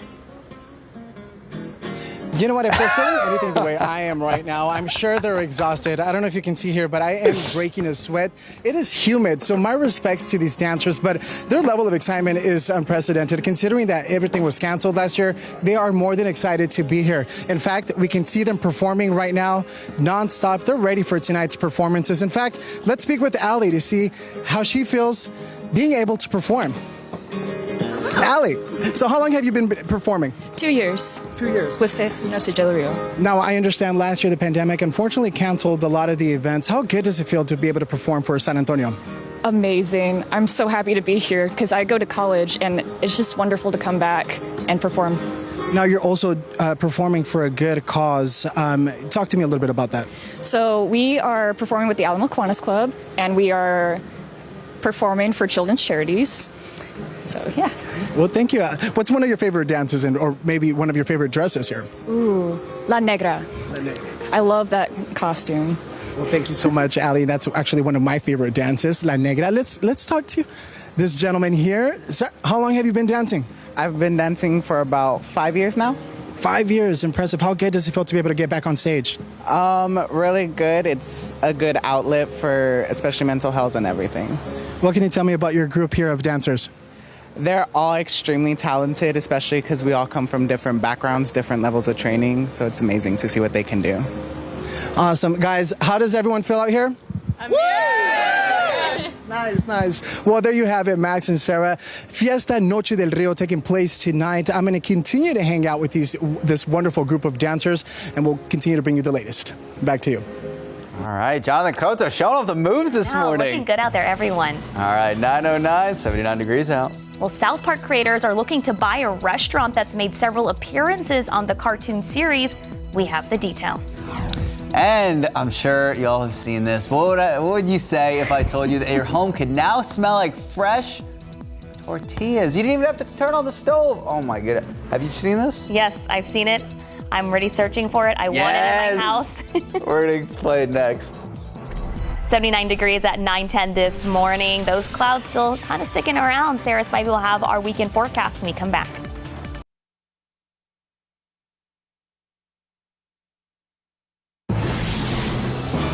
Well, it's no secret that everybody loves H-E-B's butter tortillas, but it may surprise you to learn that now you can buy a candle that's scented like those famous tortillas. So, just in case you're not a butter tortilla fan, don't worry. There are so many other scents you can choose from.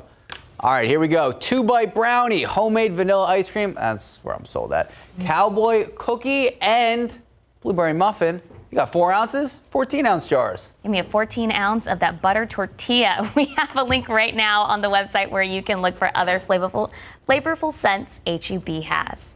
All right. What else do we have on KSAT.com? You can go to the zoo without actually having to get off your couch. You can watch the kangaroos live with our Kangaroo Cam. Just head over to our website right now and look for the story under the local news tab. Sarah Spivey, good day to go to the zoo? Great day to go to the zoo. You know, it's going to be hot though, so be prepared. But, you know, it's summertime in San Antonio, so I think we're prepared for the heat anytime. Although this July has been a treat. It hasn't been as hot as it could possibly be. And the reason for that is all the rain we've seen. Take a look at the rainfall this month. We saw steady rain from the 3rd of July all the way through the 10th of July, where at the at the airport, rather, we measured a measurable rainfall for 8 days straight. That brings our fall total to 4.38 inches of rain. That is more than 2 inches above the average for the month so far, and up to nearly 22 inches of rain since January 1st. I don't think we're going to get any rain at the airport today to end the month, but still, this is impressive. It was cooler than seasonably average because of the rain, and looking ahead to August, we've actually got a chance for rain this first week of August just about every single day. Current conditions outside, we're seeing these morning clouds start to break up. It's 80 degrees with a heat index already of 85, so it is toasty. Here's a look at the visible satellite. These morning clouds are already starting to dissipate. It's starting to get sunny in Canyon Lake. It's already sunny in Bandera, Hondo, but we're starting to see those clouds dissipate around San Antonio, Seguin, and New Braunfels. 79 at GMSA Randolph, 79 in New Braunfels, 79 in Bandera, 80 in Tarpley and in Hondo, 81 in Castroville, 81 in Helotes, and 80 at Port SA. Very humid outside today. Dew points are going to be in the mid-70s for a good portion of the day. This is going to factor into a very high heat index value. So even though the thermometer is technically going to be right at about average this afternoon, we're going to have a very high heat index, and I'll show you that in a bit. First, the futurecast shows these clouds dissipating quickly. Will be mostly sunny by noon, and in the afternoon, it's not out of the realm of possibility to see 1 or 2 stray showers around the entire part of south central Texas. So for San Antonio, our chance for rain in the afternoon is only a measly 10%. So it's not looking good for rain today. About 98 for the high in Uvalde, 99 in Carrizo Springs, 103 in Del Rio, but we'll be more in the mid-90s around San Antonio, 95 in New Braunfels, and 96 in Pleasanton. As I mentioned earlier, though, the humidity is going to stay sky high. So because of that, this is how hot it's going to feel. It's going to feel like 100 to 105 degrees today, up to 104 in Pleasanton, up to 107 in Del Rio, up to 103 in New Braunfels, and 102 in San Antonio. So this heat, no joke. Find some shade if you can. 90 at noon, 95 for that afternoon high. Again, feeling more like 100 to 105. A 10% chance for a stray thunder shower. South winds today at 5 to 10 miles per hour. In our weather pattern, there's a high pressure system right across the Texarkana area. Notice how that's sending the rain up and away over Texas. However, this is going to move out of the way and introduce a weak, rare, late July, August cool front that is going to fire off some showers and storms across the Dallas-Fort Worth area and the Hill Country. And that's why tomorrow afternoon, because these could generate outflow boundaries, which will in turn kick up additional showers and storms downstream. That's why we've got a 30% chance for a few afternoon pop-up thunder showers tomorrow. There could be some gusty winds wherever there does end up being some rain, but the chance for rain in your backyard is about 30%. Meanwhile, much better rain chances Monday as that front falls apart. Tuesday, good rain chances. Wednesday, good chance for scattered showers and storms. And Thursday as well. About a 40 to 50% chance for scattered showers and storms in the week ahead every single day. And when all is said and done, in the next 7 days, some areas will accumulate up to 2 inches of rain in the Hill Country, up to 1 from San Antonio to Del Rio, with lower amounts closer to the coast. So again, it's going to be a week where not everybody is going to see rain every day, but there's going to be rain in the area every day. And that means our high temperatures will be cooler than seasonably average because of that rain cooled air. Our highs will only be near 90 degrees for most of next week. Typically, the first couple weeks of August are our hottest of the year, and that is not going to be the case this upcoming week. Max and Sarah. All right, Sarah Spivey, thank you so much. Big update in the Olympics. Team USA just beat the Czech Republic, and Kevin Durant is now the highest scoring men's basketball player, surpassing Carmelo Anthony. So there you go. Go USA. We're going to explain a little bit. 9:18, 80 degrees out. Still ahead on GMSA, we tell you about a hypersuit with some very real horsepower. Mila Kunis and Ashton Kutcher have been the center of attention this week. We'll tell you why next. Good morning, welcome back. Vaccinations taking center stage as Broadway theaters are set to reopen. 41 Broadway theaters in New York City will now require audience members, performers, and staff to be vaccinated for all performances through the month of October. Masks will also be required for audiences inside theaters except while eating or drinking in designated locations. Under the joint policy, guests must be fully vaccinated and they must show proof upon entry. All right, this is a story that we've been wondering about throughout the morning. So some of us may have stopped bathing during the pandemic. Some, but I hope not. But it seems actors Ashton Kutcher and Mila Kunis stopped bathing long before. The married couple discussed hygiene on Dax Shepard's Armchair Expert podcast. They say they only wash the vitals, like face, armpits every day. Mila Kunis says she didn't shower as much as a child because she didn't have hot water. Okay. Now she and Kutcher are passing that to their 2 children. Here's the system. You see dirt, it's time to bathe. If not, you don't. I'm kind of speechless. Yeah, there's a lot of questions I don't want answers to. And the creators of South Park want to make a big Colorado purchase. That's right. They want to buy Casa Bonita. The restaurant is located in Denver and has made several appearances on the cartoon series in the past. It's unclear if it will actually go for sale, though. South Park and the show about elementary kids who go through crazy situations and have foul language is coming up on 24 years of being on air. Yeah, if you don't know South Park, you're not going to explain it. No. Yeah, I'm a little disgusted by the whole Mila Kunis. It's okay, to each their own. Yeah. 9:23, 80 degrees out. A group of horses breaking free from a nearby rodeo and they ended up on the interstate. We have that story next. A group of horses breaking free from a nearby rodeo and ending up on the interstate in Colorado. State Patrol managing to block traffic on I-70 while some first responders tried to slow the horses down. Take a look. There are even some cowboys out there trying to rope the horses in. Oh my goodness. They were going so fast. The animals eventually stopped in the grassy field. All of them were okay. Good. That's the most important part. They're just getting some exercise, stretching their legs. Yeah, you got to get a little late night run in. All right, 9:27, 80 degrees out. Well, still ahead, the latest surrounding former President Donald Trump and his taxes and his efforts to overturn the results of the 2020 election. Also coming up, we talk about going zero waste and what are some day-to-day steps you can make to try to send less trash to our landfills. Good morning, welcome back and happy Saturday, 9:31 this Saturday, July 31st. Were you able to make it outside the last couple days? I did. What'd you do? I mowed the lawn. Nice. I trimmed my plants. Nice. I got some sun out there. And Sarah, I wore a hat, but I feel like I needed to a big hat. Yes. But I needed to be drinking a lot of water because it was super hot. Yes, definitely. And it's going to be a fine day to enjoy some time outdoors. You just want to make sure to stay hydrated, like Sarah was saying. I myself was at the pool yesterday, was my day off, and so I was able to get to the pool.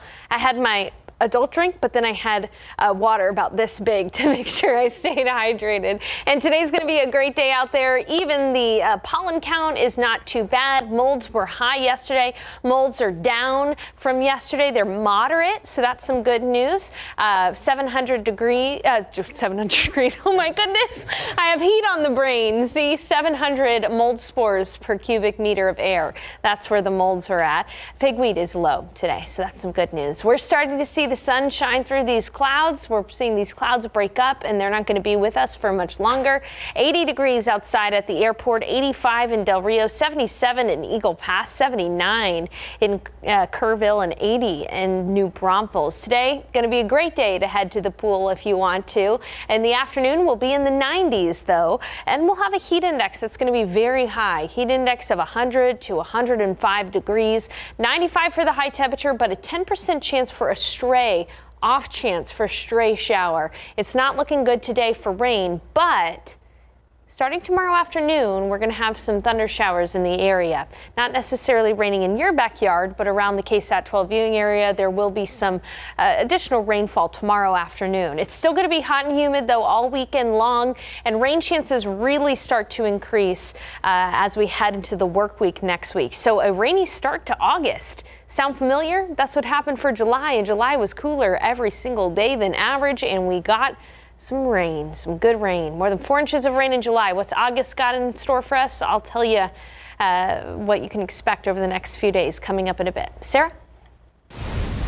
Thank you, Sarah. A man shot in the face early this morning on the city's west side. The San Antonio police say the victim's girlfriend told them the man left the apartment, then a short time later came back with a gunshot wound to his face and was with a bike that wasn't his. Police were called out to the 400 block of Rosita Place just before 2 a.m. The man was taken to University Hospital in stable condition. Police believe he may have stolen a bike and then was possibly shot. Police say they will continue to question the victim at the hospital. Now to the top story from Washington surrounding former President Donald Trump, his tax returns, and his efforts to overturn the results of the 2020 election. ABC's Ike Ajachi in D.C. with the story. There are new questions for former President Donald Trump. A House committee releasing handwritten notes that appear to show him pressuring the Justice Department to declare the 2020 election corrupt. Now, take a look. These are those handwritten notes taken by a senior DOJ official on a December 27th phone call. Acting Attorney General Jeffrey Rosen tells Trump the DOJ can't and won't snap its fingers to change the outcome of the election. And Trump's answer, don't expect you to do that. Just say that the election was corrupt. Leave the rest to me and the Republican congressman.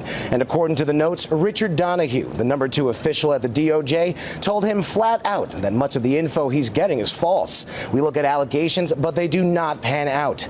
The DOJ had launched dozens of investigations into voter fraud claims, but Trump continuing to hold on. You guys may not be following the internet the way I do. Now, all this comes as the Department of Justice has determined that the Treasury Department must hand over Trump's tax returns to House investigators.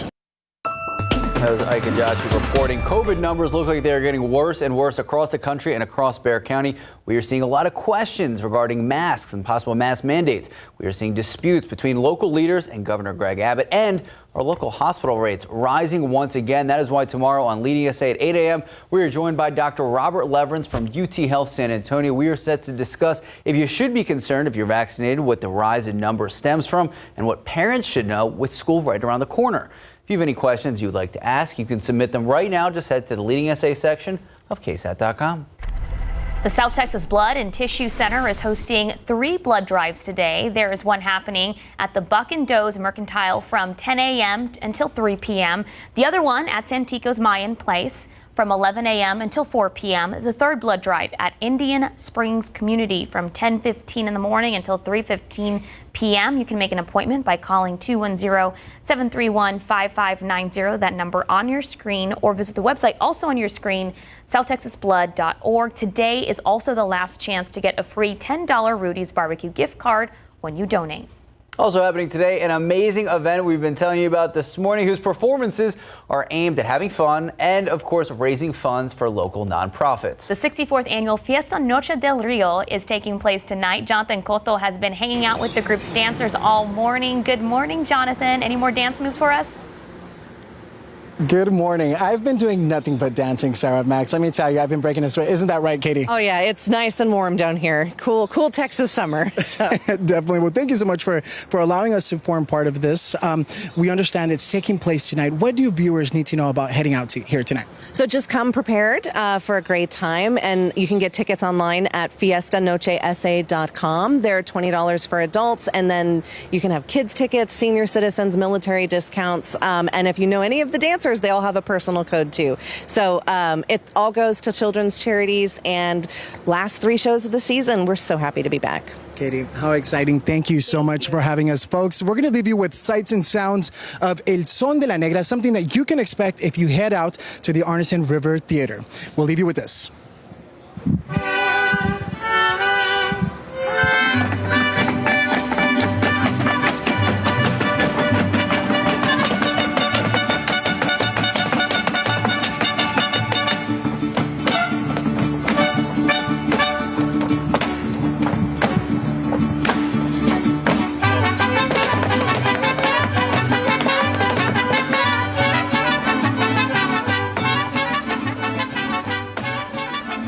You got to show off your moves.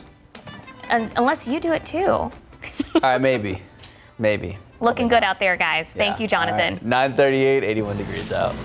All right, we are in the thick of summer, but today is Welcome Back Saturday. Every team's training camp is active.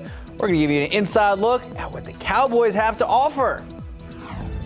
Well, nanoplastics and microplastics are everywhere. We give you some tips on how to put less plastic and trash into our landfills. Was that you? That was me. You and Scooby. Yeah. All right, taking a live look out there. Already 81 degrees. What can we expect for the rest of the day, the week? We're going to check in with our great Sarah Spivey in just a little bit. Well, nanoplastics and microplastics are everywhere. We told you about this story last weekend on GMSA. A scientific study showed we consume these tiny pieces of plastics in our food, tap, bottled water, and even our beer. Now, last week, like you just said, you spoke with a former news anchor who actually left the TV business, filmed a documentary about what it takes to put less plastics or less trash in our landfills. Today, she explains how to make those small changes, day-to-day changes, and how to do just that. Heather Gustafson has made drastic changes in her life to go zero waste. She is even making a documentary called Trashy, a zero-waste film that follows her life for a year, where the only trash she sends to the landfill for 1 year fits into one plastic bin. Yes, one bin, 1 year. I have my big, clear bin, and this is all the trash that I've thrown away since January 1st. So how does she do it? She admits it's not easy, and she doesn't think everyone can do what she and other zero wasters are doing. But she says we can make small day-to-day changes to send less trash to our landfills. She says it's all about the 6 R's, starting with refuse. Refuse the plastic bag. Opt for taking your own, or if you forget, ask for paper. Next up is reduce. One of the steps of zero waste is just reducing your shopping habits. If you see something online that you're like, I have to have it, put it in your cart, wait 30 days and see if you still feel the same way in a month. Number 3 is reuse. For example, let's say you get takeout and it comes in plastic or styrofoam bins. Well, you can reuse these containers a couple of times by washing them and putting some other food in them. This one is important. Recycle. Heather says she recycles 90% of the things she used to throw away. But you really need to do your own research on what your community does and doesn't recycle. And number 5 is rot, which really means composting your food scraps. So any food scraps that you would normally throw away will actually go great into a compost. There was a recent study done, and it said that a head of lettuce would take 25 years to break down in a landfill. It's just not its natural environment for decomposing. And because of that, it sets out this gas. And the gas is really bad for the environment. Lastly, refill your glass or plastic jars. She says shopping at bulk item stores that allow you to refill mason jars with things like peanut butter, grains, and beans can help you reduce your trash output. It's all about just creating that circular loop. And one of the best benefits is you feel a lot lighter and freer, but also you save a lot of money. So I really learned a lot about recycling and how much trash. What the most shocking thing was that head of lettuce taking 25 years to decompose in a landfill. Well, if you compost it, it should only take a couple of days to maybe a month or two to actually decompose. But because of the lack of oxygen in the landfill, a lot of our food scraps, about 60%, are what's making all that methane gas into the air and stuff. So if you just compost or let them. We have those green bins in San Antonio. If you live in the city of San Antonio, we have those green bins. Put your food scraps in those bins and not in the trash bins. Sarah Spivey says she's been doing a lot of that stuff for a long time. I haven't been composting. Not composting, but like reusing some of the... Yeah, going on I would say 5 years now of using reusable bags at the grocery store. And also H-E-B sells these vegetable bags that you can reuse too, instead of using all those plastic ones, Or you don't need to put them in a bag, just put them in your cart, Yeah. That's all. We don't need double, I don't know. It's a lot of plastic. Great advice, Sarah, and I'm excited to see more stories about that. So thanks so much. Now, today's going to be a hot day outside. We are going to have temperatures that will be close to the average. Now, this is a look at the year and when we can expect average temperatures. Now, we're about to enter the hottest part of the year where our average high reaches about 97 degrees, and it lasts for from now until about the second week of August before we see temperatures start to go down as far as the averages go. So we should be looking at high temperatures near 97 as we start August. However, this is a look at high temperatures forecast for this week, closer to 90 degrees than to 100. And the reason for that?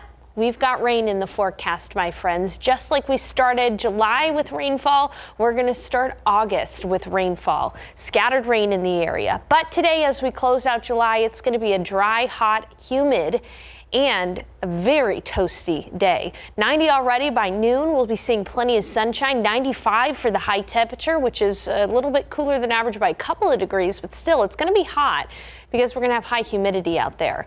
The sun will set around 8:27 and we'll dip back into the 80s. Notice that there's a small chance, 10% for a stray shower today. It's not a good chance for rain, but here's a look at the futurecast. The morning clouds that are out there right now are going to dissipate, and we're going to be looking at sunshine in the afternoon. Partly cloudy skies in some spots, but high humidity with, again, 1 or 2 pop-up showers, but basically around the entirety of south central Texas. So our chance for rain in your backyard is really only 10%, but it is going to be oppressively humid. You mix that in with the heat, the sunshine. This is a look at what's going to feel like this afternoon, feeling like 100 to 105 degrees, 102 for the heat index in San Antonio, 103 in New Braunfels, 102 in Hondo. Look out toward Del Rio, feeling like 107 in Del Rio and 108 in Laredo, oppressively hot. As you can see out there right now, these clouds are giving way to sunshine. 80 degrees, it already feels like 85, so we've already got a heat index value. 85 in Del Rio, 82 in Rock Springs, 86 in Beeville, and 84 in Gonzales. A wider view here, look at that, temperatures in the 60s across Nebraska and Colorado. There is a very weak cool front across the Central Plains, but this is rare for late July and early August to see a cool front. We're not going to see temperatures in the 60s here in San Antonio, but this is going to help to fire off some showers and storms. This is a look at tomorrow in the afternoon. The front will be across North Texas. It's going to fire off showers and storms, which will each generate their own outflow boundaries, which create random areas of thunderstorms. And so that's why north of Highway 90, that does include San Antonio, there's a 30% chance for thunder showers in the afternoon. Some could have gusty winds, but we'll see even better rain chances Monday as that front falls apart across south central Texas. Tuesday, Wednesday, and Thursday, scattered showers and storms are in the forecast just about every day this upcoming week. It will not rain at your place every single day, but there will be rain in the area every single day. And so that's why highs are going to be cooler, because of the rain-cooled air in the area. 40% Monday, 50 on Tuesday and Wednesday, and 40% on Thursday. And again, we'll be starting August about 5 degrees cooler than average with a good amount of rain in the forecast. I'd like to see at least an inch of rain at the airport by the end of the week, but we'll see what actually happens. Again, scattered rain is going to be the name of the game. All right, Sarah Spivey, thank you so much. 9:49, 81 degrees out. We're talking food. We have a preview of today's new episode of Texas Eats. That's next on GMSA.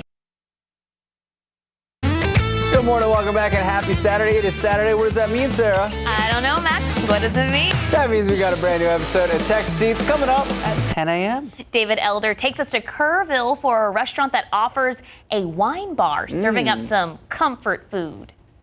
This looks wild, it looks different, and you got mac and cheese on there. That's like as comfort food as it gets. It is a smoked Gouda mac and cheese, and then we layer it with some slow roasted pulled pork, barbecue pulled pork, some coleslaw on top, and then our chipotle lime dressing on top. This is fun because you can get a little messy out here. All right, that's the bite.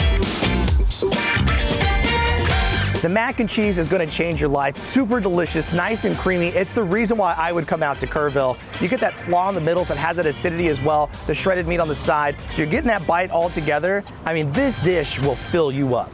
I mean, it's a super creamy dish, and I love the meat, super tender, falling apart. That is very addicting mac and cheese. I'm going to go in for another bite. That is really good. I want to talk about this burger. This is the one that I had to take a bite out of when I saw it. What's going on with this? It's called the Boom Boom Burger. And really, basically, it is our amazing brisket burger, which is really juicy and tender. You got burger, mac and cheese, coleslaw. Perfect meal to watch some Cowboys. We have an update on Dak Prescott's injured throwing shoulder from the man himself, the face of the franchise, and he's paid just like it. He revealed this injury is a first for him. I just never really have felt soreness in my arm, to be honest with you. So, I mean, I guess you can say it's new, but I guess when I had a 28th birthday yesterday, you know, you get a little older and you got to change up the way you do things. Probably should have did a better warm up than I did on that day, and yeah, it's not a big concern to me at all. Dak complaining he's 28. Don't do me like that, Dak. We're still waiting to see if he can throw again this coming week. He's going to be evaluated again on Monday, and this happens to Dak Prescott, who, remember, last year he had that grueling, devastating injury, that ankle. He was out for 9 months, the worst injury of his career. It was broken and it was hobbled. So we'll see. Monday, we shall see. All right, time to head to the court. We met one of the newest Spurs. That is Josh Primo, a 6'6" shooting guard out of Alabama, Roll Tide, youngest player in this year's draft, and the second pick, Joe Wieskamp. He played for Iowa, watched a lot of that Big Ten basketball.